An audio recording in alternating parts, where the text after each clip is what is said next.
वक्रतुण्ड महाकाय सूर्यकोटि समप्रभ निर्विघ्नं कुरु मे देवो सर्वकार्येषु सर्वदा गणानाथ सरस्वती रवि शुक्र बृहस्पति पंचैतानि स्मरन् नित्यं वेदवाणी प्रवर्तते अखण्डमण्डलाकारं व्याप्तं येन चराचरं तत्पदं दर्शितं येन तस्मै श्री गुरुवे नमः। कृष्णाय वासुदेवाय देवकीनन्दनाय च नन्दगोपकुमाराय गोविन्दाय नमो नमः। करारविन्देन पदारविन्दम् मुखारविन्दे विनिवेशयन्तम् वटस्य पत्रस्य पुटे शयानम् बालं मुकुन्दं मनसा स्मरामि। मूकं करोति वाचालं पङ्गुं लङ्घयते गिरिं यत्कृपातहं वन्दे परमानन्दमाधवम्। भक्ति भक्त भगवन्त गुरु चतुर्नाम वपुदे इनके पद वंदन किए नाशक विघ्न अनेक। बुद्धिहीन तनु जानिके सुमिरो पवन कुमार। बल बुद्धि विद्या देह मोहि हरहु कलेश विकार हरहु कलेश विकार। भक्तवांछा कल्पतरु अकारण करुणा वरुणालय नंद नंदन मेरे मदन मोहन के श्री चरणों में ध्यान को एकाग्रित करते हुए आज श्रीमद् भागवत सप्ताह ज्ञान यज्ञ के तृतीय दिवस में प्रवेश करेंगे। और जब भी हम कोई कार्य करते हैं, शुभ कार्य करते हैं, तो हम मंगलाचरण करते हैं, मंगल गान करते हैं। भगवान का नाम आज हम सत्कीर्तन के माध्यम से प्रारंभ करते हैं। आज के सत्र को थोड़ा सा भगवान को ध्यान करते हुए उनके चित्त चोर की नेत्रों की सुंदरता को निहारते हुए उनकी टेढ़ी कमरिया को देखते हुए आइए हम थोड़ा सा सत्संग करते हैं। अधरं मधुरं वदनं मधुरं नयनं मधुरं हसितं मधुरम् अधरं मधुरं वदनं मधुरं नयनं मधुरं हसितं मधुरं हृदयं मधुरं गमनं मधुरं मधुराधिपतेरखिलम्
मधुरं तिलकं मधुरं मधुराधिपतेरखिलं मधुरं करणं मधुरं करणं मधुरं हरणं मधुरं स्मरणं मधुरं वमितं मधुरं शमितं मधुरं मधुराधिपतेरखिलं मधुरम् कुञ्जा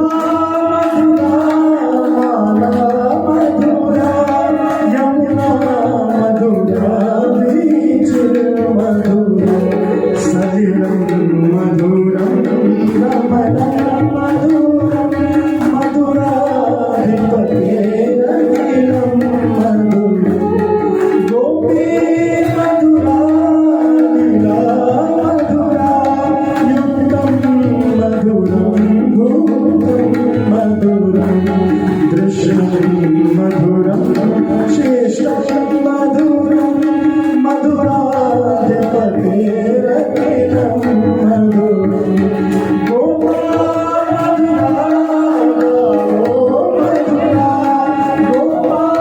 मधुरा मधुरा श्रेष्ठिर्मधुरा दलितं मधुरं दलितं मधुरं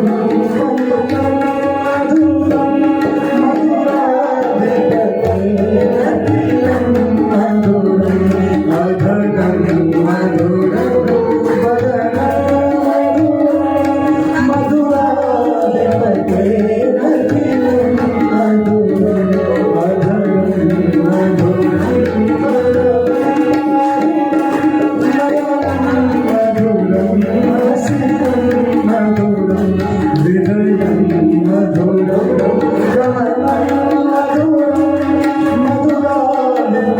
मधुराधिपतेरखिलं मधुरं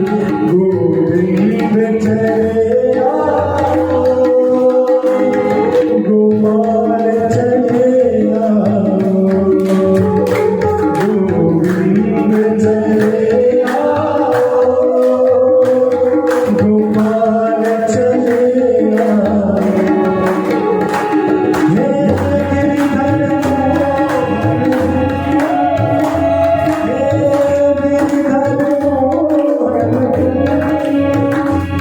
नंदलाल चले गोविंद चले गोपाल चले गोविंद चले गोपाल चले गोविंद चले गोपाल चले हे गिरिधर मोहन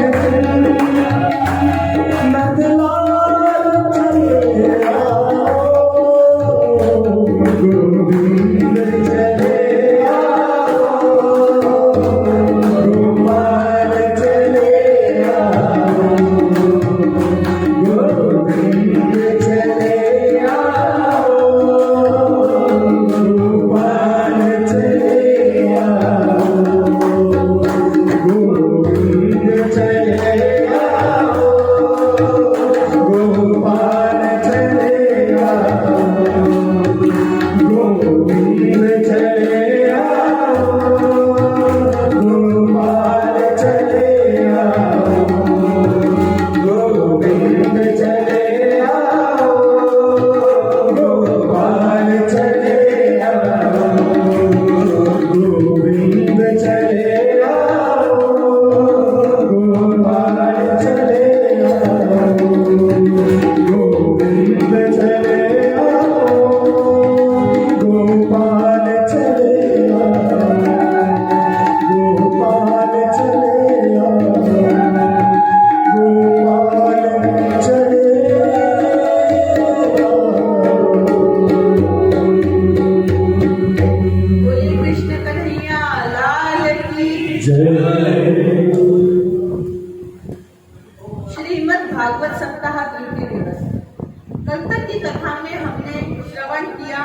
प्रथम स्कंध तक महात्मा को श्रवण किया।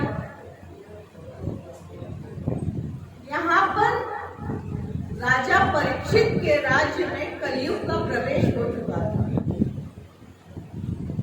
कलयुग को राजा परीक्षित ने 4 स्थान उपरोक्त दिए, किंतु राजा परीक्षित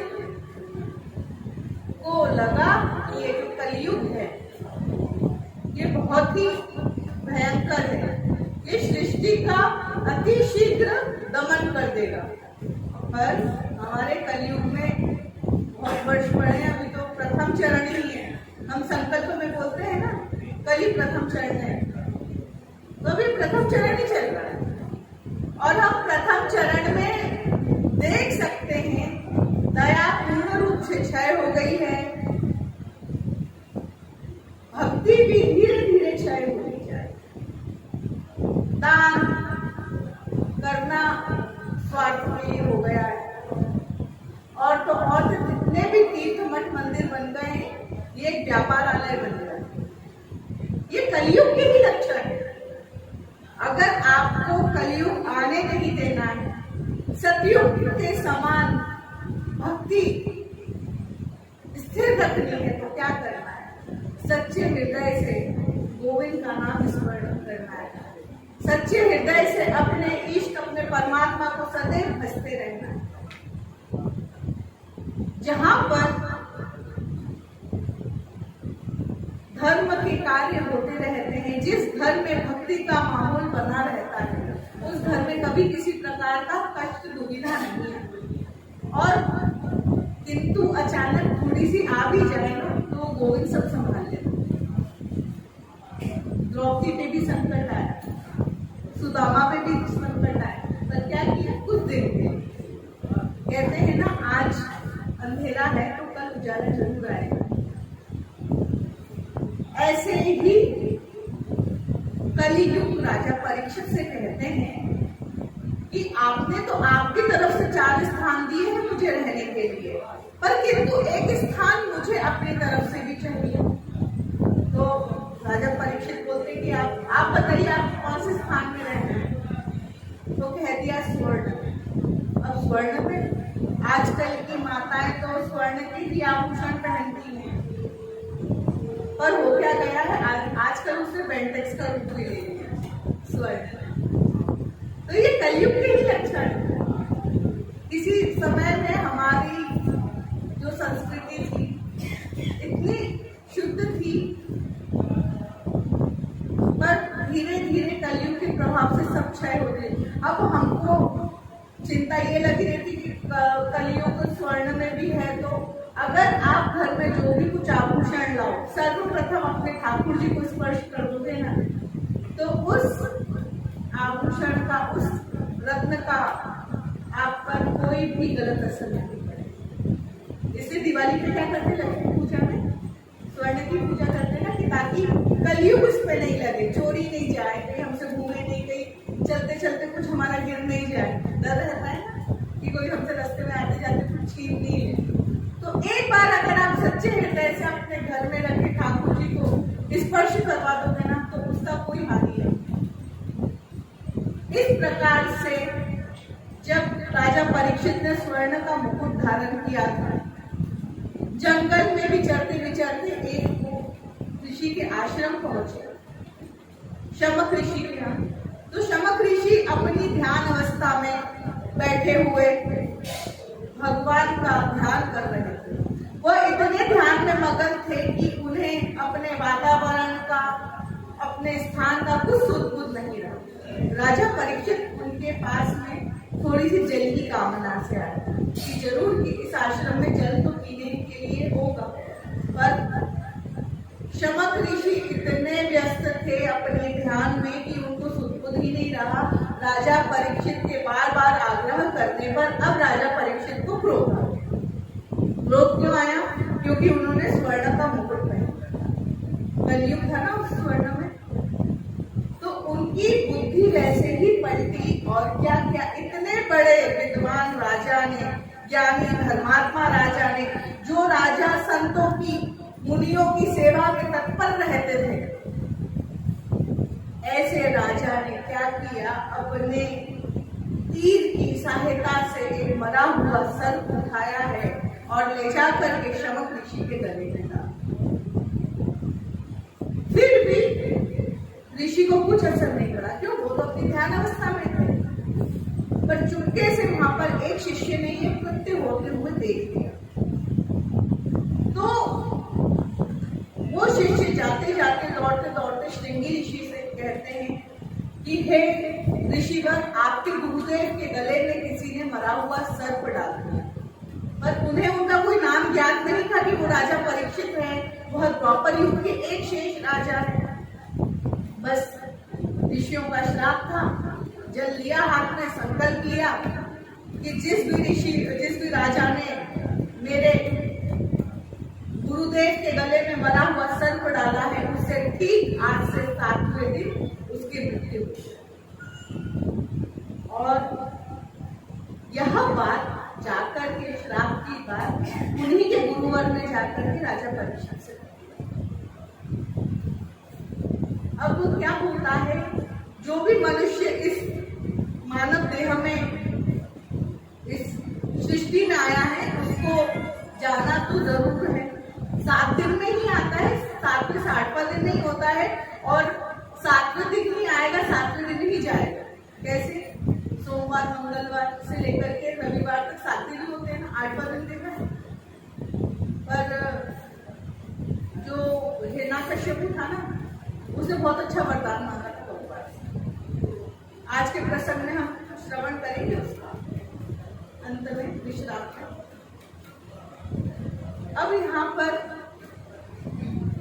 जब राजा परीक्षित को पता चला कि ठीक आज से 7वें दिन मेरी मृत्यु होने वाली है, तो वह घबरा कर अपना राजपाट अपने पुत्र जन्माजय को दे करके वन में चले। और सबसे अच्छा विद्वान कौन? भागवत सुनाने।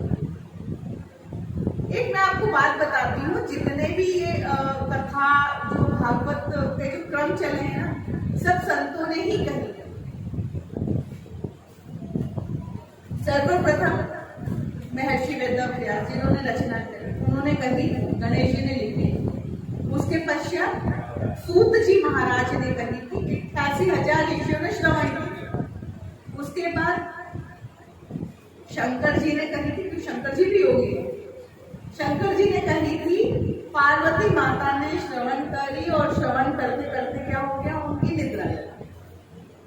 निद्रा लगने के बाद क्या हुआ, इस कथा में इतना अमृत था कि टूटे हुए शुक शावक के अंडे को उसने जोड़ दिया, और उसमें से एक शुक शावक भी जन्म ले। यह जो शुक होते हैं, तोते, इनको ऐसा ही पंछी मत समझना। हर पंछी में अपनी अपनी विशेषताएं होती है। कौवे में भी अपनी विशेषताएं। कौवे को बहुत से लोग अच्छा नहीं समझते, पर मैं आपको एक बात बतलाना चाहती हूँ। ये जो कौवे होते हैं, यही हमारी तिथियों को तारते हैं, क्योंकि राम नाम लेने का अधिकार इनके पास है। आप जब इनकी खाए खाए सुनोगे ना, तो खाए खाए नहीं, वो राम राम नाम, ध्यान से सुनना। और मोर भी कृष्ण जी को क्यों प्रिय? रामचरित मानस के अंतर्गत काकभूषण जी गरुड़ संवाद, उसमें पूरी की पूरी काकभूषण जी ने उनको रामायण सुनाई है, गरुड़ रामायण, उनके सारे संशय दूर करें। हर पंछी के पास अपनी एक एक भक्ति है। गोरैया होती है ना, उनको आप पहले बहुत आती थी, अपन दाने डालते हैं। गोरैया की कभी आवाज सुनी कितनी मधुर लगती है। कोयल की तो और अच्छी लगती है, सबसे अच्छी तो कोयल की ही लगती है। ऐसे ही जो तोते होते हैं ना, हम जो बोलते हैं वो सुन के जल्दी से वैसा का वैसा उच्चारण करें। ऐसे होते हैं शुक। तो शुक सावक ने जब वो श्रवण करी थी, उस समय महर्षि वेदव्यास की पत्नी थी, उनका नाम था बिटका। वो गर्भवती थी, और माँ के गर्भ से ज्यादा सुरक्षित जगह कोई नहीं होती।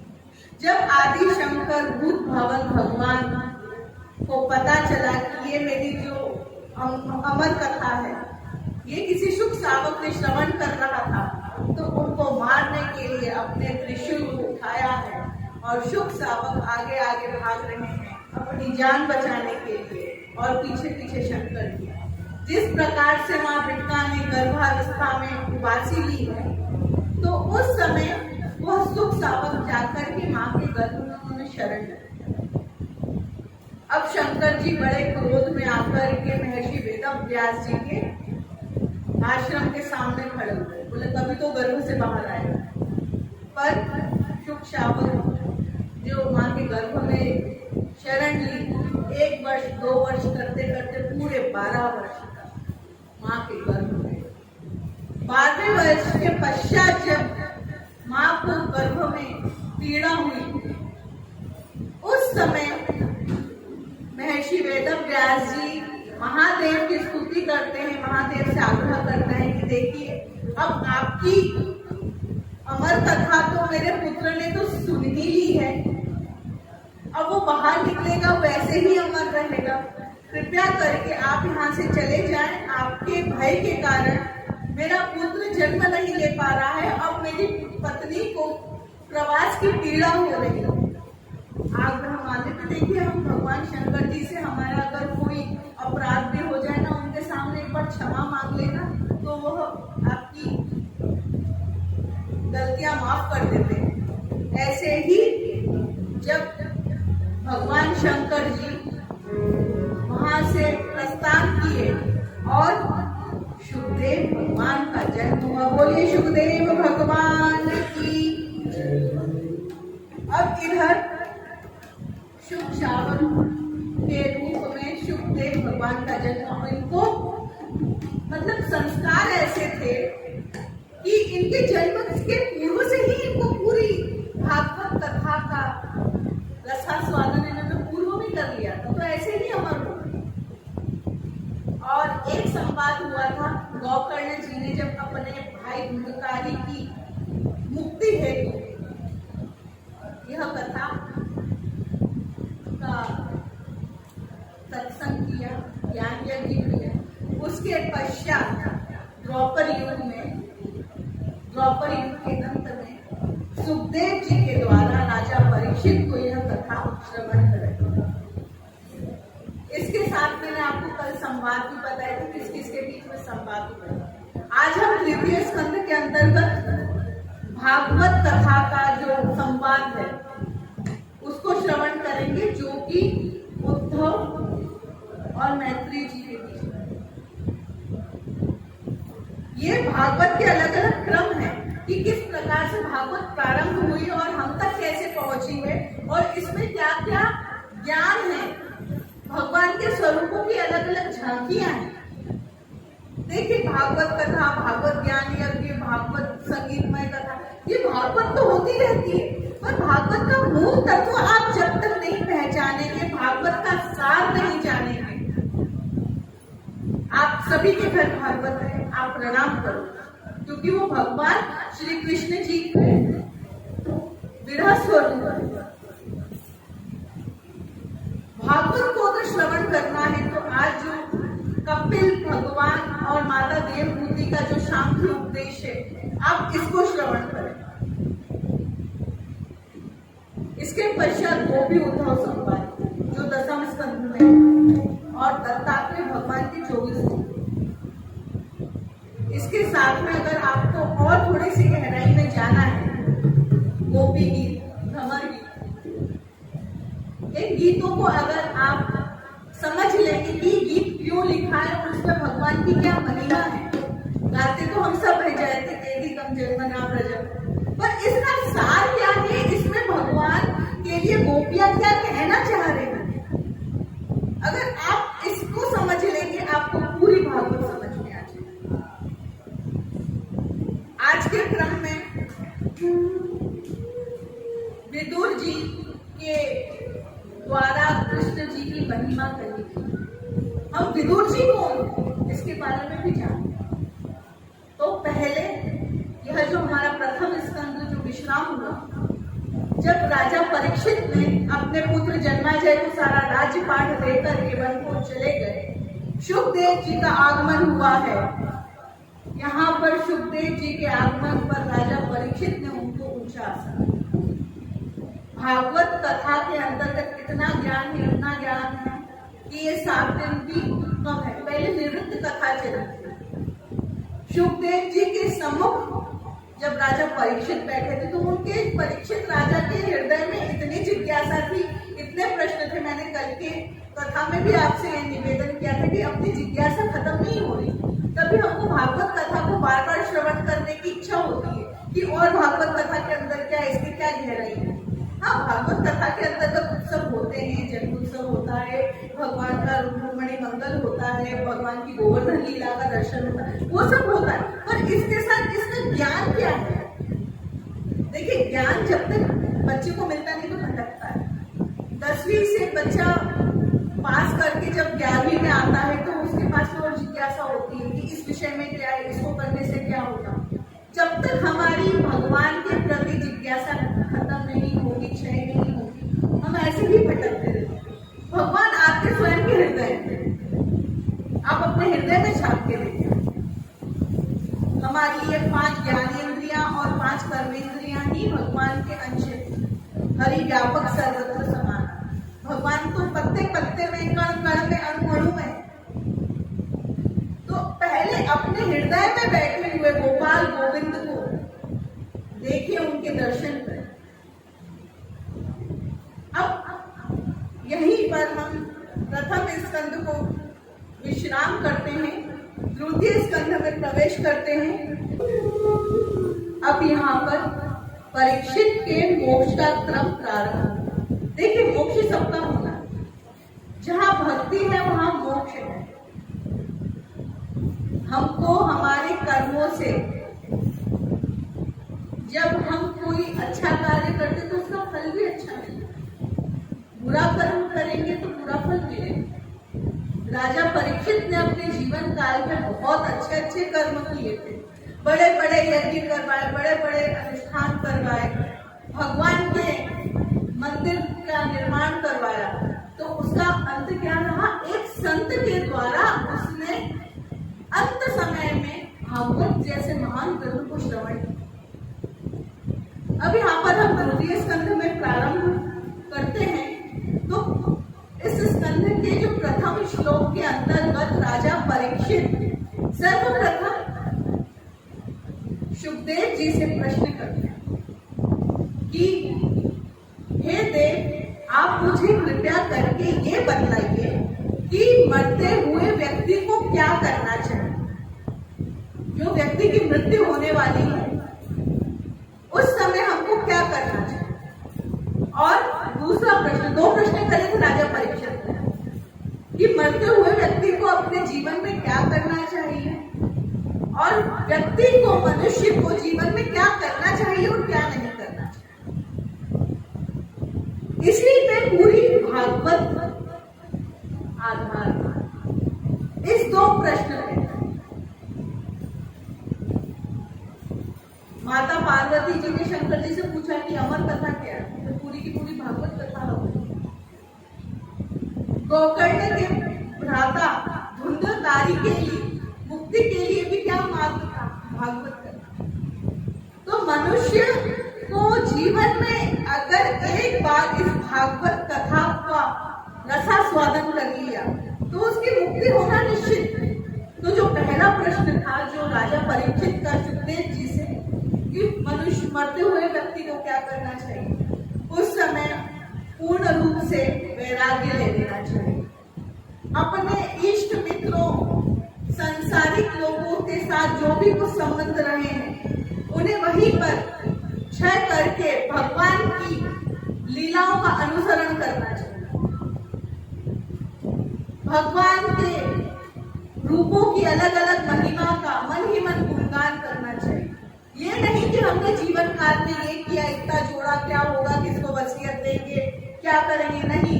सिर्फ और सिर्फ केवल और केवल भगवान के चरित्रों का अनुसरण करें।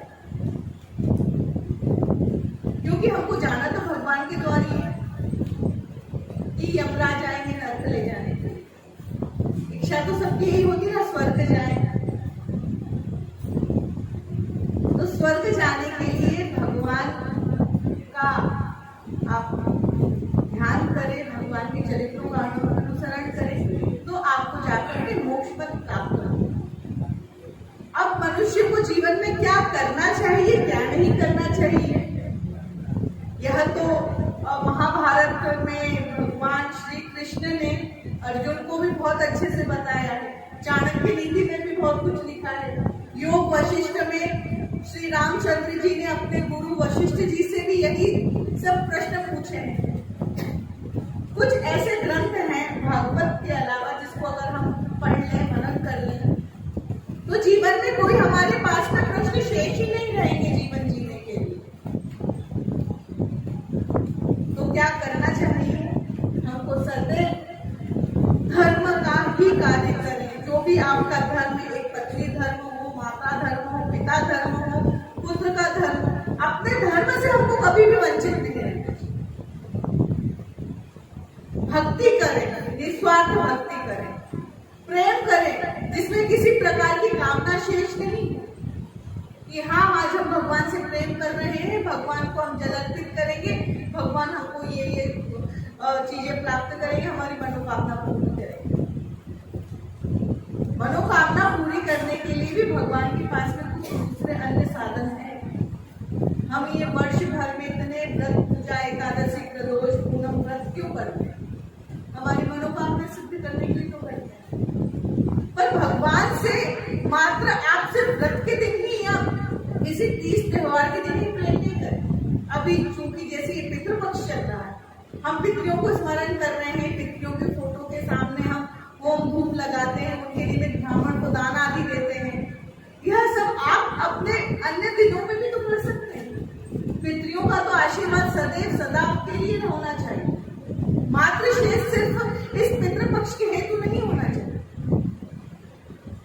तो सदैव जीवन में अच्छे कर्म करें, किसी के लिए निंदा नहीं करें, किसी से अपशब्द का प्रयोग ना करें, अहंकार नहीं करें, और तो और अपने जीवन काल के अंतर्गत हमको जो भी जिम्मेदारियां मिली, राजा परीक्षित ने भी अपनी जिम्मेदारी किसको दे दी?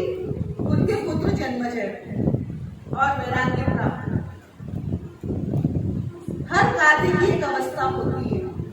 भजन की ये जीवन मिला है, ये मानव देह ऐसे ही प्राप्त नहीं हुई। और क्या नहीं करना चाहिए यह भी आपको जान लेना। हमारे धर्म के विरोध हमें कभी नहीं करना चाहिए। हमारे देवी देवताओं के बनाए हुए नियमों का उल्लंघन नहीं करना चाहिए।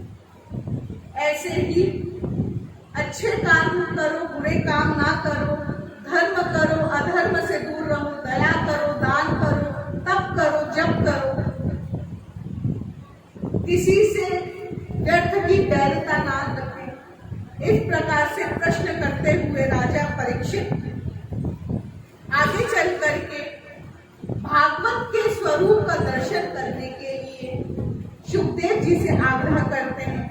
कहते हैं कि हे देव, कृपया करके मुझे भागवत का मूल तत्व बताओ, मूल लक्षण बताओ। इस हेतु शुकदेव जी पूर्व में चतुर्श्लोकी भागवत को प्रस्तुत करते हैं। इसमें भागवत के रहस्यों को बताया गया है कि इस सृष्टि का जो संचालन करने वाले एक जो देव नारायण है, इनके अतिरिक्त सृष्टि में और कुछ शेष नहीं है। सृष्टि भगवान में है, पूरा का पूरा ब्रह्मांड भगवान के ही अंदर समाया गया है। क्या हुआ था जब भगवान कृष्ण जी ने माटी खाई थी तो अपना माता को दिखाया था ना, तो क्या देख लिया था? माता के अंदर पूरा ब्रह्मांड है। तो वह ऐसे कांप गई थी। तो पूरी की पूरी सृष्टि, पूरा का पूरा ब्रह्मांड भगवान के अंदर ही समाया गया है। यह सब चतुर्श्लोकी भागवत में। और यहाँ पर भागवत के 10 लक्षणों को बताया है। भागवत का प्रारंभ अब यहाँ से हो रहा है। अभी तक तो सिर्फ भूमिका की महत्व था और राजा परीक्षित को श्राप था। अब यहाँ पर भगवान सुखदेव जी ने कथा कहना प्रारंभ करी है। चतुर्श्लोकी भागवत के पश्चात यह जो सर्वप्रथम भागवत के 10 लक्षण बताए हैं। इन 10 लक्षणों को आपने समझ लिया, आपका जीवन में कभी किसी प्रकार का भय शेष नहीं रहेगा, किसी प्रकार का पाप शेष नहीं रहेगा। देखिए, पाप तो प्रत्येक व्यक्ति से होता है। मानव देह प्राप्त हुई है तो पाप होना निश्चित। हम थोड़ा सा गुस्सा भी करते हैं, क्रोध भी करते हैं, अहंकार भी करते हैं ना, तो क्या होता है, हमें पाप लग जाता है। तो पाप को क्षय करने के लिए हमको भगवान के दर्शन करने पड़ते, धर्म करना पड़ता, दया करनी पड़ती। तो सर्वप्रथम जो भागवत का लक्षण है वो है सर्ग, विसर्ग, स्थान, पोषण, बुद्धि, मनवंतर, इच्छानुसार, विरोध, मुक्ति और आश्रय। इस प्रकार के 10 लक्षण जो ईश्वर की प्रेरणा से आकाश आदि पंचभूत हैं, जिसमें तंत्र मात्राएं, इंद्रियाएं और अहंकार से मुक्त हो, उसी उत्पत्ति को सर्ग कहते हैं। हमारी जो इंद्रियां हैं, कौन कौन सी 5 ज्ञान इंद्रियां हैं हमारे पास। ज्ञान कैसे मिलता है? हम आंख से देखेंगे कि हम वन है तो क्या होगा, हमको दिखेगा ना, हमारी आंख हमको ज्ञान दे रही है ना। और हम कुछ पकवान बनता है या कुछ पुष्प को सूंघते हैं तो हमको गंध का एहसास होता है, तो हमको नासिका भी तो गंध का एहसास दे रही है। हमारी जिह्वा स्वाद का हमको ज्ञान देती है कि कड़वा है, कि मीठा है, कि खारा है। हमारी जिह्वा से हमको रस का पता चलता है, तो ये भी हमें ज्ञान दे रही है। अगर आपने एक समय नमक की डल्ली उठा के मुंह में रख ली तो खारी लगेगी, अगली बार खाओगे क्या उसको? नहीं खाएंगे। अगर सफेद मिश्री को देख करके आपने खाया, उसमें आपको मीठा रस प्राप्त हुआ तो आपको ज्ञान मिला ना, ज्ञान मिला कि ये मीठा है तो हम उसको ग्रहण करेंगे, अगली बार नहीं तो नहीं करेंगे। हमारी कर्णेंद्रियां जब जोर जोर से कहीं शोर होता है, कोई ठोकता है तो जैसा हमको बुरा लगता है, मन दुखी होता है ना। और कहीं हम भगवान के नाम को श्रवण करेंगे, कोई संगीत को श्रवण करेंगे तो क्या हमको मन को अच्छा लगेगा, तो हमको कान भी तो ज्ञान दे रहे हैं। और 5वें नंबर पे है वो है त्वचा। हमारी त्वचा से हमको हमारे वातावरण का अनुभव होता है। हमको गर्मी, सर्दी, इसका अनुभव कौन देती, ज्ञान कौन देता है? त्वचा। जब जाड़ा आता है तो हम क्या करते हैं, स्वेटर पहन लेते हैं। गर्मी आती है तो क्या करते हैं, थोड़े हल्के कपड़े पहनते हैं जिसमें ज्यादा गर्मी ना लगे। ठीक है, तो ये 5 ज्ञानेंद्रियां हैं। हमारे चक्षु, हमारे नेत्र, हमारी नासिका, हमारी जिह्वा, हमारे कर्ण और हमारी त्वचा, ये हमारी ज्ञान है। अब हमारे शरीर में ऐसे ही 5 कर्मेंद्रियां हैं। सर्वप्रथम हमारे हाथ। अगर हमारे हाथ नहीं होंगे तो हम कर्म नहीं कर पाएंगे।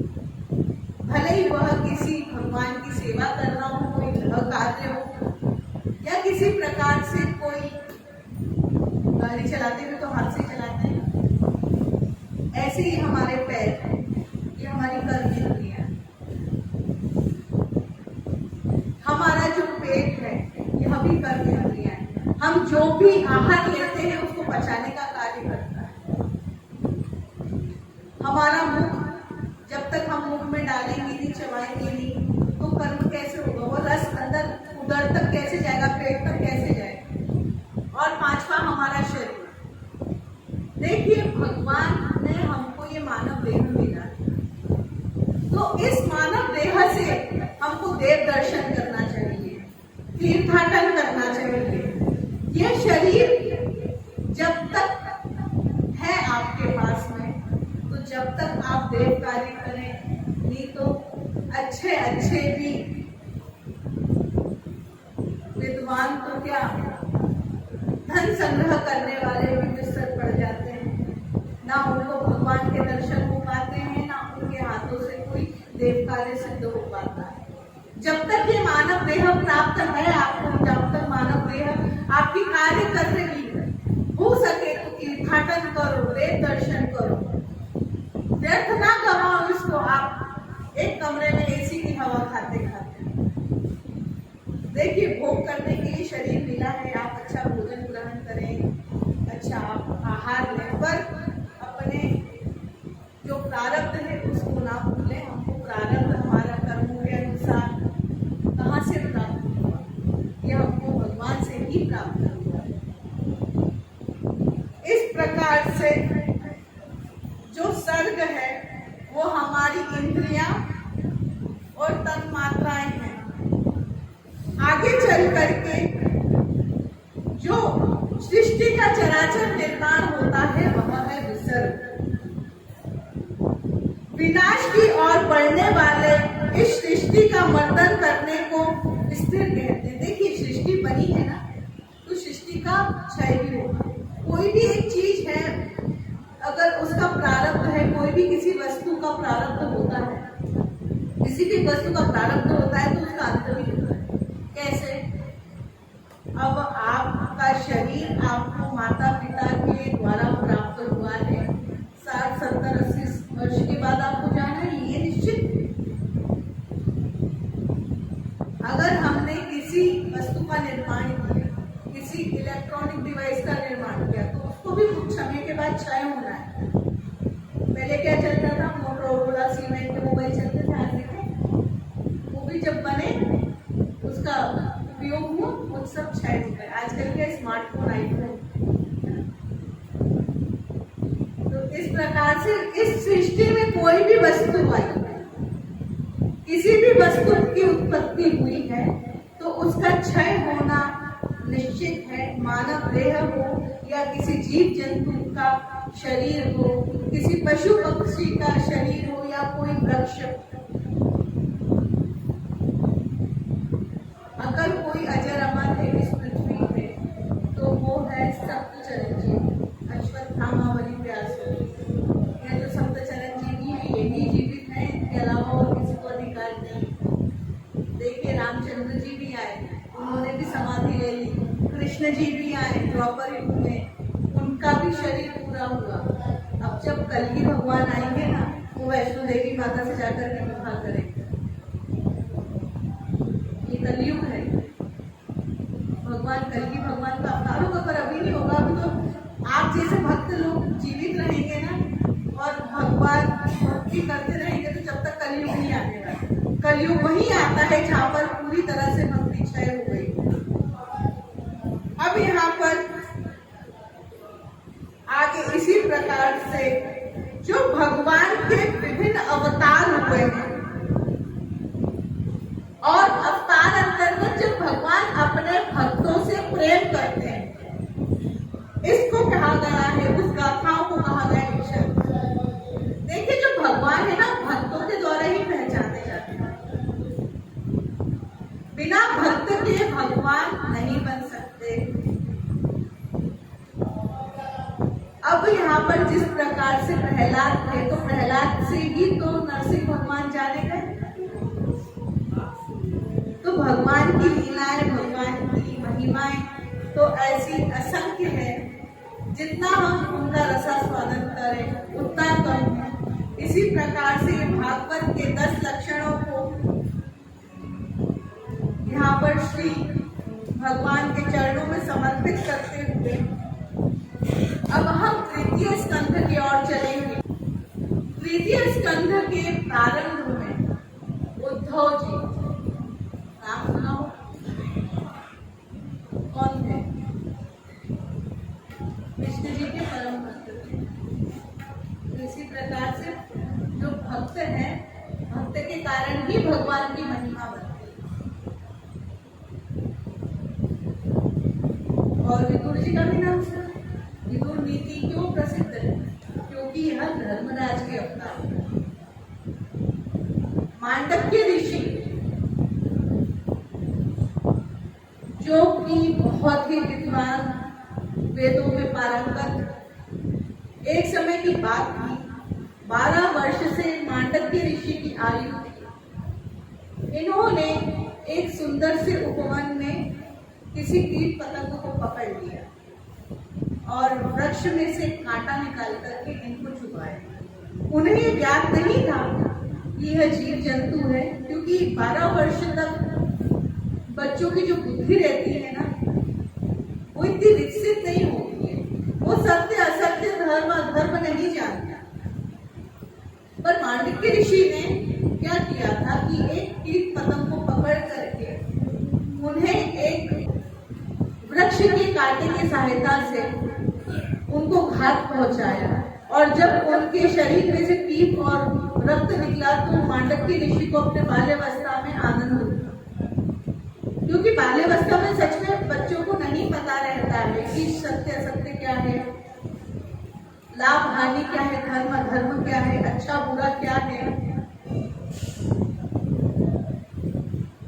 अब यहाँ पर जब मांडव्य ऋषि बड़े हुए, जिस स्थान पर वो रहते थे वहां पर कुछ चोर राजा का धन चुरा करके भाग रहे थे। सिपाहियों को देख उन्होंने मांडव्य ऋषि से सहायता मांगी और सहायता मांगते हुए कहा कि देखिए, यह हमारे पास में जो एकत्रित धन है, यह हम अपने गांव के लिए ले जा रहे हैं, पर हम कुछ सिपाही हमारे पीछे पड़ गए, तो कृपया करके आपके आश्रम में हमको कुछ शरण दीजिए। तो उन चोरों ने समय पाकर के वह राजा का चुराया हुआ धन मांडव्य ऋषि के आश्रम में छोड़ा और वहां से पीछे के द्वार से भाग गए। अब जब राजा के सिपाही ढूंढते ढूंढते आए तो मांडव्य ऋषि के आश्रम में उनको राजा का चुराया हुआ धन मिला। सिपाही लोग उन्हें बंदी बना करके राजा के सम्मुख ले गए और सिपाहियों ने कहा कि राजा, आपका चुराया हुआ धन इसी ऋषि के आश्रम से हमको प्राप्त हुआ है। तो राजा ने सजा दे दी, उनको एक बहुत बड़ी लोहे की सूली पे चढ़ा दिया। पर वह तो ऋषि थे, ज्ञानी थे, विद्वान थे। सूली पे चढ़ करके भी अपने आराध्य भगवान की ध्यान करते हुए जप कर रहे थे। उन्हें नहीं पता था, उन्होंने अपनी सफाई भी दी कि मांडव्य ऋषि ने राजा से कहा भी कि राजा, ये धन को मुझे नहीं पता कि ये वो चोर थे, पर वो हमें से ऐसा असत्य बोल करके गए कि ये हमारा धन है, हमारे पीछे कुछ सिपाही पड़ गए हैं, तो हम आपके स्थान पर छोड़ करके जा रहे हैं। इस प्रकार से उनके सत्य कहने पे भी उनको दंड दिया। अब जब वह सूली पे चढ़े होकर के ध्यान कर रहे थे तो वहां पर हुआ यह कि एक ग्वालन और एक ग्वाल अपनी सुध बुध सोखते हुए भागते हुए आए और जहाँ सूली थी उस पे वहां उनका पैर लग गया। तो वहां पर मांडव्य ऋषि के शरीर में पीड़ा हुई, क्योंकि सूली पे बैठना कोई आसान बात नहीं है, पीड़ा हुई। फिर जब उन्होंने ग्वालन ने देखा कि एक कोई ऋषि ऊपर चढ़े तो उनसे बार बार आग्रह करा, क्षमा याचना करी। ऋषि ने उनको क्षमा करी और अपने स्वशरीर वह स्वर्ग में गए। इस अगर मृत्यु लोक में जिसका जन्म होता है, अगर मानव देह प्राप्त करता है तो उसको अपनी देह को इधर ही छोड़ के जाना पड़ता है। पर मांडव्य ऋषि एक ऐसे ऋषि थे जो अपने स्वशरीर के साथ में स्वर्ग गए अपना न्याय मांगने के लिए। धर्मराज के सम्मुख जाकर के कहते हैं कि हे, आप मुझे ये बताइए कि मेरा अपराध क्या था, मैंने अपने जीवन में ऐसा कौन सा पाप कर दिया था कि मेरे को सूली पे चढ़ना पड़ा। पहली बात तो धर्मराज जो थे वो क्रोधित भी हुए, बोले कि आप सशरीर क्यों आए, हमारे पास में अगर आती है तो वो केवल और केवल जीवात्मा आती है, शरीर नहीं आता। आप शरीर के साथ आए हो और आप ऐसे प्रश्न कर रहे हो। तो फिर वहां पर धर्मराज ने कहा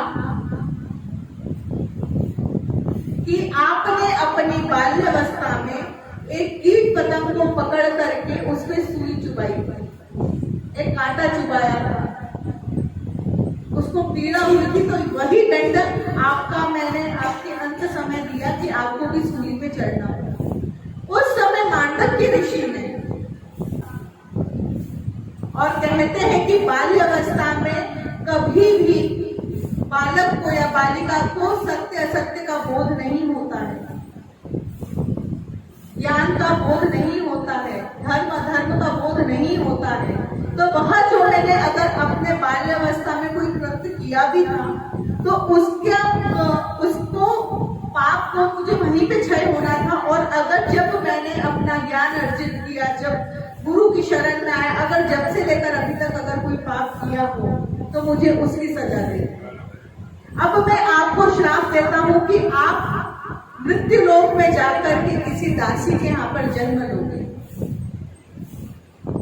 और आपके साथ भी ऐसा ही अन्याय होगा जैसा आपने मेरे साथ किया। तो यह मांडव्य ऋषि का श्राप था धर्मराज के ऊपर। तो धर्मराज को यहाँ पर विदुर के रूप में दासी के यहाँ पर जन्म लेना। पर विदुर की नीतियां क्यों सिद्ध है? क्योंकि वह धर्म का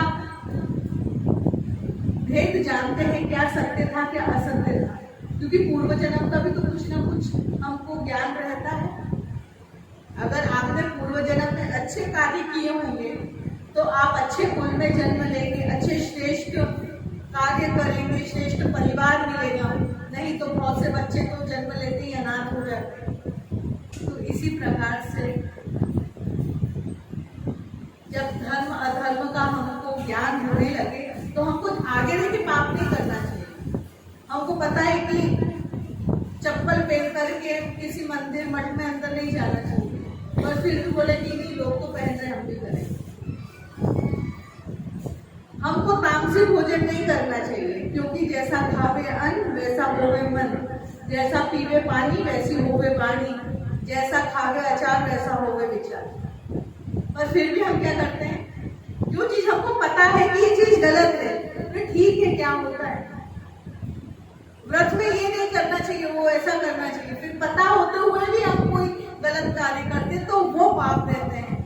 आज हमें इस पृथ्वी लोक पे जो मृत्यु लोक पे जो कार्य कर रहे हैं वो भी हमको नहीं पता लगेगा, मृत्यु के समय मृत्यु के पश्चात ही पता लगेगा।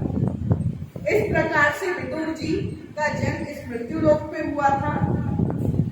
विदुर जी का हस्तिनापुर से जाना है और विदुर जी और उद्धव जी की भेंट।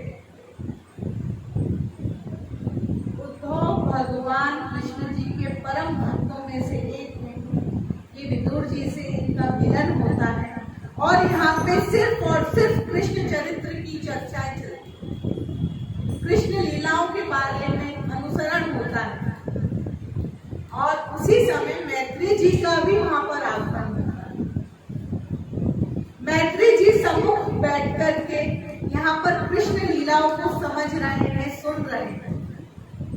भगवान नारायण के अन्य अवतारों की कथा सुन रहे। देखिए, एक भागवत तो यहाँ पर राजा परीक्षित श्रवण कर रहे हैं सुखदेव जी से, पर उसी के अंतर्गत क्या हुआ है, इधर उद्धव और विदुर जी के मध्य में भी भागवत चर्चा हुई। उसको सुनने वाले थे मैत्री जी। यह तृतीय स्कंद की कथा है। इसी प्रकार से इन दोनों के बीच में जब मध्य में संवाद चल रहा था, देखिए रामायण भी बहुत बार हुई है। एक पार्वती माता भी सुन रही थी, एक कुंभज ऋषि ने भी सुनाई है, एक वहां पर काकुचंडी जी ने भी एक दूसरे को श्रवण कर रही। तो ऐसी भागवत की भी अलग अलग क्रम है। यहाँ पर विदुर जी भी और उद्धव जी के बीच में भी भागवत चर्चा ही चल रही थी और मैत्री जी इसको भी श्रवण कर रहे थे। एक एक प्रश्न की भगवान कैसे, भगवान का रूप कैसा है। कृष्ण जी का ध्यान करते करते विदुर जी ने उद्धव जी को कृष्ण चरित्र का रसास्वादन करवाया। अब अब हम ये जो कृष्ण जी का रस है ना, यह हम दसम स्कंद में अच्छे से श्रवण करेंगे, क्योंकि समय की भी परिधि है और हमको बहुत सारी कथाएं करनी है आज। इसी प्रकार से जब विदुर जी की मैत्री जी से भेंट होती है तो इनके संवाद को गाया गया है। अब देखिए, असल में जो व्यक्ति है, मैत्री जी जब कहते हैं विदुर जी से कि असल में जो व्यक्ति है अपने सुखों को इस संसार में ढूंढता है, इस संसार में देखता है कि चलो आज अपने घर किराए का है तो खुद का घर हो जाए। अब खुद का घर हो गया, उसके पश्चात टेंशन लगा रहता है कि गर्मी बहुत पड़ती है, एयर कंडीशनर हो जाए, एयर कंडीशनर भी हो गया, अरे यार दिल तो बहुत आ रहा है। सुख की कामना के पीछे कितने अपने को व्यर्थ के चिंताएं प्रकट होती है। चलो अब भोजन बनाने के लिए चूल्हा नहीं था, गैस आ गई है, चलो माइक्रोवेव भी होता तो अच्छा होता। सुबह का खाना शाम तक खराब हो जाता, फ्रिज होना चाहिए, अच्छा रहता। तो ये जो हमारी पल पल पे जो कामनाएं जो प्रकट हो रही है, बढ़ रही है, हम सुख के पीछे भाग रहे हैं, पर सुख हमारे अंदर ही बैठे हुए परमात्मा है। उनको जानो, अपने परमात्मा के लिए कर्मरत करो। पहला सुख निरोगी काया, अपनी काया को आप निरोग रखो, वैसा आहार लें आप। और सुख शांति कैसे हमको प्राप्त हो? सिर्फ और सिर्फ भगवान का भजन करते हुए। और सुख को प्राप्त करने के पूर्व जीवन में प्रत्येक को ज्ञान अर्जित करना जरूरी है। और ज्ञान कैसा होना चाहिए? ज्ञान किससे हम लें? किसी पात्र व्यक्ति से, कुपात्र से नहीं, जो ज्ञान देने के योग्य हो, जो स्वयं ज्ञानी हो। देखिए, हम किसी पात्र व्यक्ति से अगर ज्ञान लेंगे तो हमारे कार्य भी सिद्ध होंगे। इसी प्रकार से जब भगवत चर्चा चल रही थी तो धर्म की बात, तो धर्म में क्या है आजकल सृष्टि में, संसार में धर्म किस रूप में जन्म ले रहा है, उसी को बतलाते हुए धर्म का प्रादुर्भाव कहां से हुआ, धर्म कैसे बना। गीता में प्रसिद्ध श्लोक आता है, यदा यदा ही धर्मस्य, है ना, सबने सुना होगा। तो ये धर्म क्या है? धर्म साक्षात नारायण।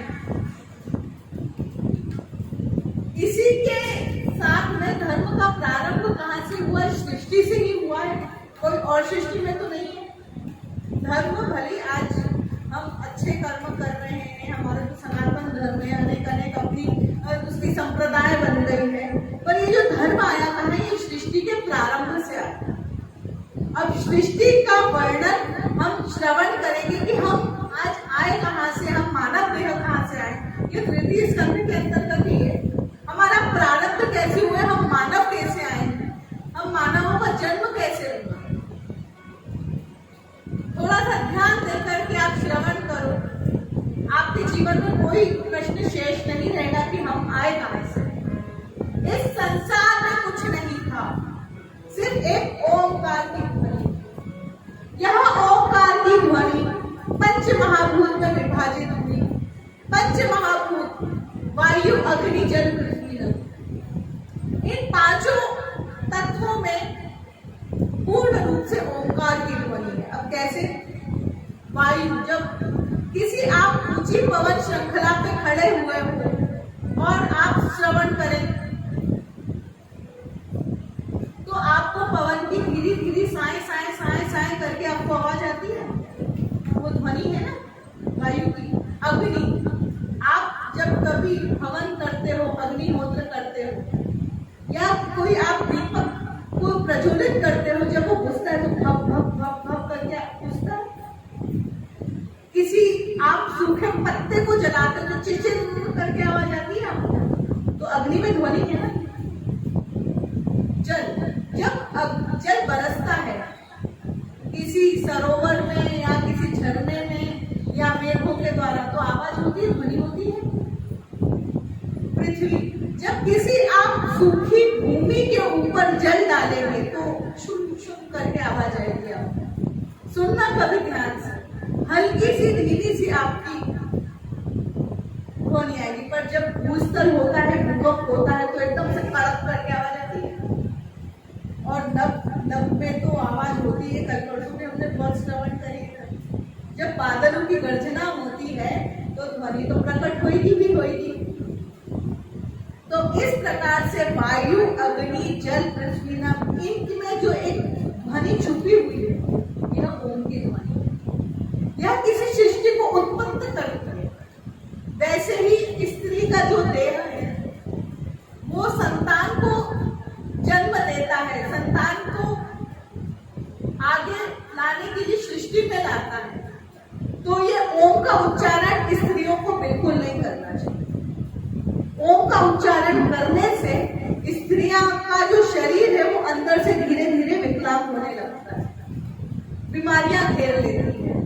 क्योंकि एक विज्ञान में है ना कि कभी किसी नेगेटिव और पॉजिटिव जुड़ते हैं, पॉजिटिव जुड़ते हैं तो क्या होता है, बल्ब फ्यूज हो जाता है ना, मतलब उसी को अगर आप तार को अगर एक इसमें लगा तो फ्यूज हो जाएगा। तो ऐसे ही माताओं के शरीर में, देह में इतनी ऊर्जाएं रहती है तो वो किसी दूसरी ऊर्जाओं को ग्रहण नहीं कर सकती। सारे व्रत माताएं करती है, पुरुष कोई नहीं करता। बच्चों के लिए संतान सबकी हलचल करेगी तो माई करेगी, पति के लिए अगर सौभाग्य के लिए कोई व्रत करेगी तो माँ करेगी, घर की सुख सुविधा के लिए, सुख शांति के लिए अगर कोई व्रत करेगी तो वो माता करेगी।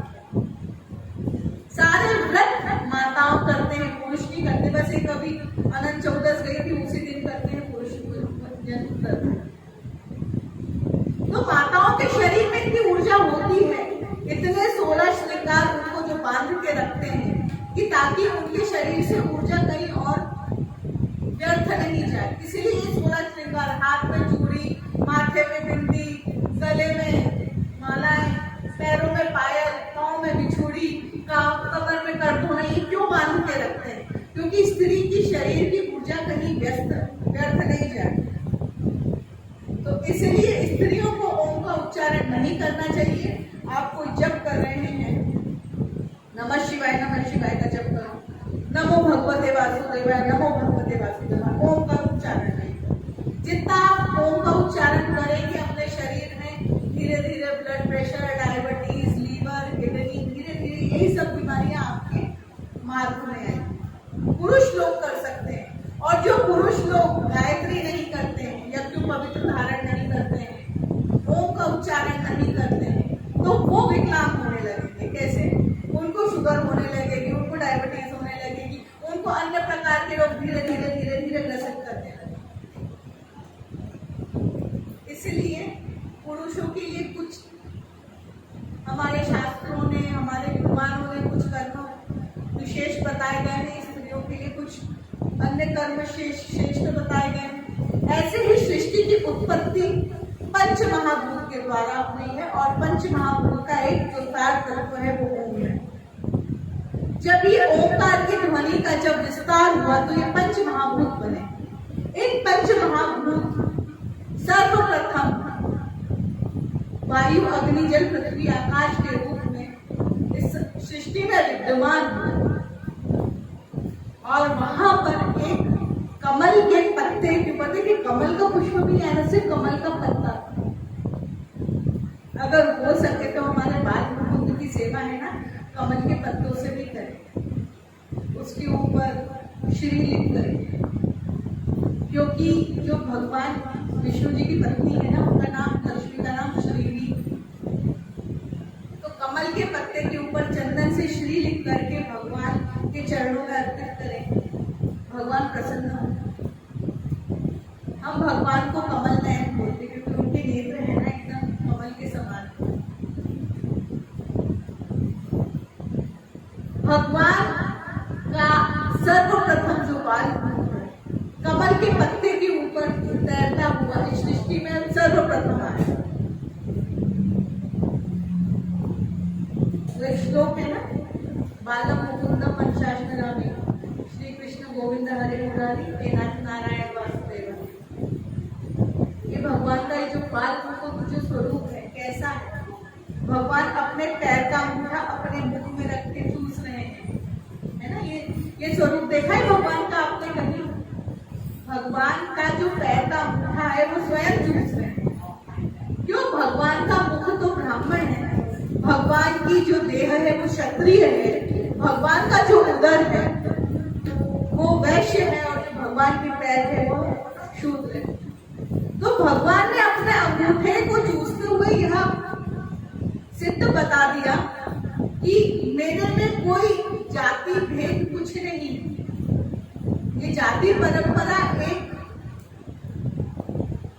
संप्रदा बनाने हेतु हमने व्यवस्था बनाई, पर भगवान के अंदर कोई भी भिन्न नहीं है। सर्वप्रथम भगवान जब बाल रूप में उत्पन्न हुए, धीरे से शेषनाग आए हैं। शेषनाग में भगवान विष्णु जी विराजमान। भगवान विष्णु जी जब विराजमान हुए तो उनके नाभि कमल में से ब्रह्मा जी की उत्पत्ति हुई। और ऐसे नहीं हुई, उनको 6000 वर्ष लगे थे उस कमल को खिलने। हमको तो 1 घंटा 2 घंटा कैसे बीत जाता हमको पता ही नहीं चलता, पर सृष्टि बनने में कितना समय लगा। अब जब वह कमल खिला उसमें से ब्रह्मा जी की उत्पत्ति हुई और वहां पर भगवान विष्णु जी ब्रह्मा जी से कहते हैं कि आप इस सृष्टि की उत्पत्ति करो। तो ब्रह्मा जी ने आंख बंद करी है और सर्वप्रथम 4 ऋषि कुमारों को जन्म दिया। वो थे सनक, सनंदन, सनातन, सनत कुमार। ठीक है, अब वो उत्पत्ति तो हो गई। अब भगवान ब्रह्मा जी उन संकादिक ऋषियों को कहते हैं कि जाकर के तुम सृष्टि का निर्माण करो। अब तो छोटे छोटे बालक बोलते कि हम तो ऋषि कुमार हैं, हम तो छोटे छोटे, हम कैसे सृष्टि उत्पन्न करेंगे। तो भगवान को, ब्रह्मा जी को क्रोध आया और क्रोध में जाकर के विष्णु जी से कहा कि देखिए ये आप ही के अवतार हैं, वो तो ऐसा कह रहे हैं। तो फिर भगवान विष्णु जी को भी क्रोध आया। अब वैसे ही आंख बंद करके ध्यान किया है, फिर शंकर जी के ऊपर और शंकर जी से कहते हैं मैंने ब्रह्मा जी को उत्पन्न किया और ब्रह्मा जी से कहा सृष्टि बनाने के लिए, उन्होंने सर्वप्रथम ऋषि कुमारों को जन्म दे दिया। ऐसा करो, अब आप अपनी सृष्टि बनाओ। अब तो वो तो भूत भावन भगवान शंकर आदिनाथ महादेव थे। उनकी सृष्टि में जैसे ही उन्होंने आंख बंद करी, त्रिशूल को नचाया, डमरू बजाया, तो क्या हुआ? समस्त डाकिनी, पिशाचिनी, भूत गण आदि उत्पन्न हो गए। अब यहाँ पर वापस से क्रोध आ गया विष्णु जी को कि मैंने आपको सृष्टि बनाने के लिए कहा है, ये तुमने डाकिनी, पिशाचिनी, रजनीचर, ये सब भूत आदि क्यों बना दिए? ये कहाँ से सृष्टि बनाएंगे? अब एक बार क्या होता है, अपना जब काम कोई सिद्ध नहीं होता है ना, तो दोबारा हम आग्रह कर लेते हैं। तो वहां पर वापिस से विष्णु जी ने ब्रह्मा जी से कहा कि अब आप वापिस से सच्चे मन से अब आप सृष्टि उत्पन्न करें। तो सृष्टि को उत्पन्न करने के लिए जैसे ही ब्रह्मा जी तत्पर हुए, तो ब्रह्मा जी ने सर्वप्रथम 10 प्रजापतियों को जन्म दिया। 10 प्रजापति में कौन कौन? अत्रि, वशिष्ठ, गौतम, भरद्वाज, पुलस्त, पुलह आदि को इन्होंने जन्म दिया। इसके बाद में यह तो सब ऋषि हो गए, ऋषि चले गए अपनी अपनी तपस्या करने के लिए। अब तपस्या करने के पश्चात हुआ क्या? भगवान को मन में शांति नहीं मिली कि कुछ और अच्छी सृष्टि होनी चाहिए। तो वह सृष्टि करने के लिए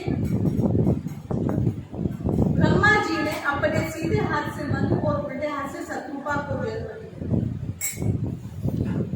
इनको जन्म देने के पश्चात कहा कि आप जाकर के सृष्टि का विस्तार करो। और विस्तार कैसे करें? पृथ्वी को तो हिरणाक्ष ने दलदल में स्थापित कर दिया था।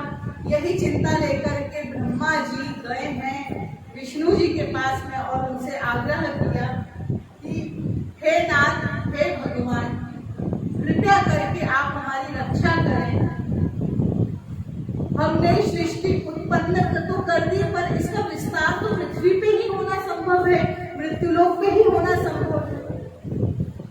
तो मृत्युलोक पे आप सृष्टि हेतु इसको पहले सूर्यमंडल में स्थापित करो। पहले सूर्यमंडल में पृथ्वी नहीं, जैसे दूसरे अन्य ग्रह थे।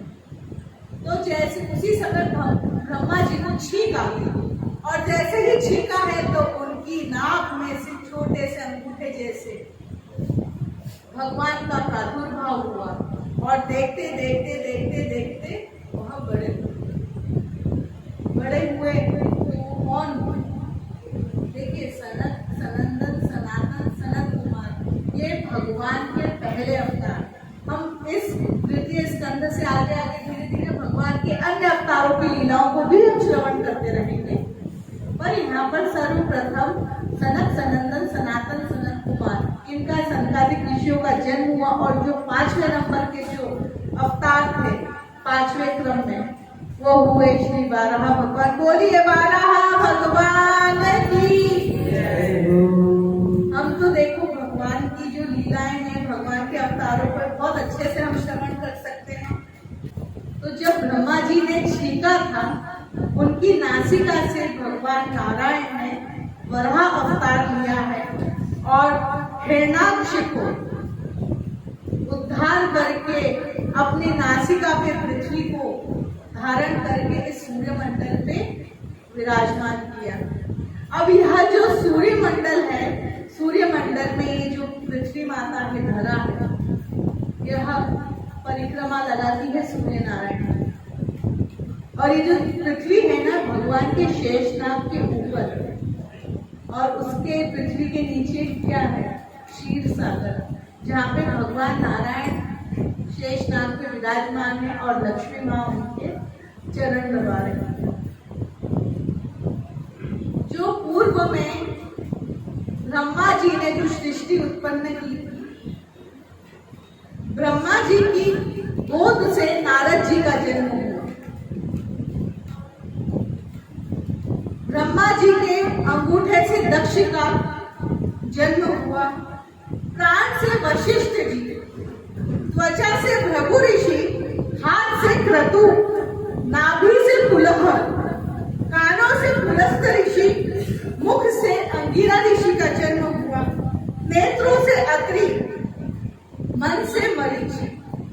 देखिए, हम बहुत से ऐसे हमारे ऋषि मुनि हैं, राजा हैं, दैत्य असुर हैं, हम जिनके नाम में मतलब कंफ्यूज रहते हैं। मैंने बहुत सी जगह मैं गई हूँ कथा करने, तो मरीचि और मारीच में अंतर लोगों को पता नहीं चलता, भेद नहीं होता है। मैंने कल की कथा में भी निवेदन किया था कि संकादिक सूत जी और शौनक जी के बारे में भी लोगों को एक से ही लगता है, क्योंकि नाम सबका एक जैसा है ना। तो ये मरीचि ऋषि अलग थे, जिनका विवाह कला के साथ हुआ था, और मारीच कौन था? रावण का भतीजा, मामा। थोड़ा सा क्या है, हमको भी हमारे देवी देवताओं के, असुरों के, इनके सबके नाते रिश्ते थोड़े से, अगर जब तक हमको भगवान तक अगर जाना है ना, तो हमको ये सब चीजों का ज्ञान होना चाहिए। अब ठीक है, अपन शिव द्वार में बैठे हैं, है ना। अब शिव द्वार में देखा कि भगवान का 4 व्हीलर कौन है? नंदी। अपन बैल तो नहीं बोलेंगे। ब्रह्मा जी के 10 पुत्र हैं, जिसमें से एक ब्रह्मचारी रहे। कौन? विवाह करने भी गए थे, पर वानर रूप लेके चले गए थे, तो विश्व मोहिनी ने उनको वरमाला नहीं डाली, वो ब्रह्मचारी रह गए आजीवन के। पर वो भगवान नारायण के सबसे बड़े भक्त हैं, उनका नाम है नारद। मनु शत्रुपा थे। मनु शत्रुपा ने अपनी सृष्टि का क्रम मैथुनिक सृष्टि के द्वारा प्रारंभ किया। इनकी 3 पुत्रियां हुई और 2 पुत्र हुए। प्रियवत और उत्तानपाद इनके 2 पुत्र, आहुति, देवभूति और प्रसूति, ये इनकी पुत्रियां, जिसमें से प्रसूति का विवाह हुआ था दक्ष प्रजापति। कर्दम ऋषि देवभूति का विवाह हुआ, इनको 9 कन्याएं हुई थी। ये 9 कन्याओं के नाम आपको ध्यान होने चाहिए, और हमारी सृष्टि कैसे बनी है इसका क्रम आपको समझना चाहिए। ऋषि और देवहूति की, जिसका नाम था कला। कला का विवाह मरीचि के साथ है। मरीचि ऋषि के बारे में अभी हमने थोड़ी देर पहले श्रवण किया था। तो इनके पुत्र थे कश्यप और इनकी बहन थी पूर्णिमा। यह जो चंद्र की कला है ना, पूर्णिमा, ये कर्दम ऋषि की पुत्री है। मरीचि की पुत्री है, कर्दम ऋषि की नातन है। तो यह जो हमारी तिथियां, सारे देवी देवता कहाँ से प्रकट हुए? सब ब्रह्मा जी से, सब विष्णु जी के द्वारा ही तो प्रकट हुए, सब ऋषि मुनियों से तो प्रकट हुए। तो आज हमको हमारे गोत्र में भी हम क्या इन ऋषि मुनियों के तो नाम लेते हैं।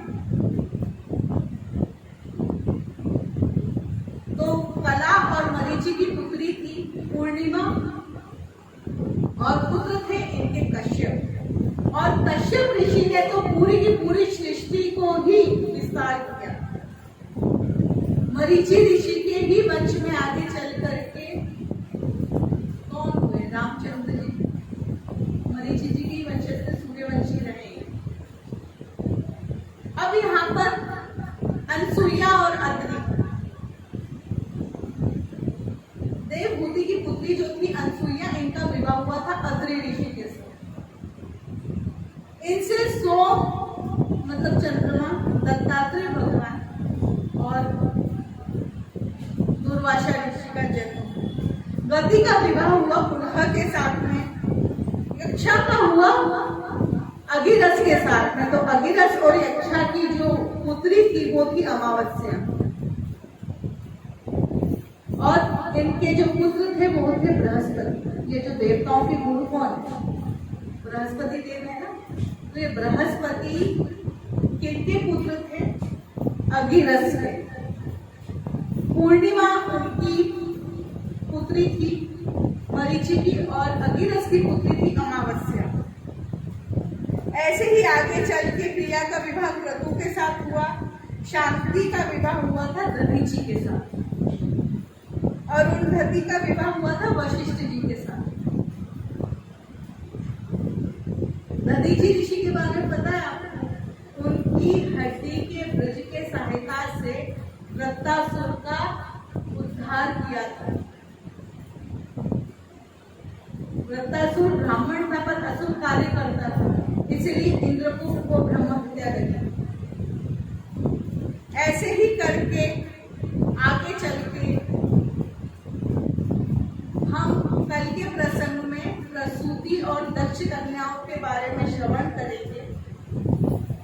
अब यहाँ पर इनको एक पुत्र हुए जिनका नाम था कपिल भगवान। बोलिए कपिल भगवान की जय। अब भगवान के एक और अवतार हुए, इनके द्वारा देवहूति और कर्दम ऋषि के यहाँ।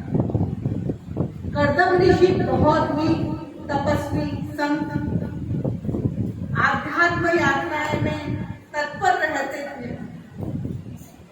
अब जब इनकी पुत्रियां हो गई और एक पुत्र हुए, तो कर्दम ऋषि ने यह संकल्प लिया था कि जिस समय मेरा पुत्र होगा तो मैं वैराग्य को प्राप्त करके वन की ओर चले जाऊंगा। ध्यान से सुनना, कपिल भगवान के द्वारा दिया हुआ ये शांति उपदेश है अपनी माता देवहूति। कपिल भगवान ने मां देवहूति को जन्म के पश्चात थोड़े से बड़े होने पे, अब छोटे से बच्चे में इतना ज्ञान कैसे आएगा? अगर वह तो भगवान का कोई अवतार हो तो, या किसी संत का आशीर्वाद हो तो। गोकर्ण क्या थे? किसी संत का आशीर्वाद थे ना, उनके पास कितना ज्ञान था। ज्ञान अर्जित करने के लिए अपनी बाल्यावस्था में घर छोड़ के चले गए थे।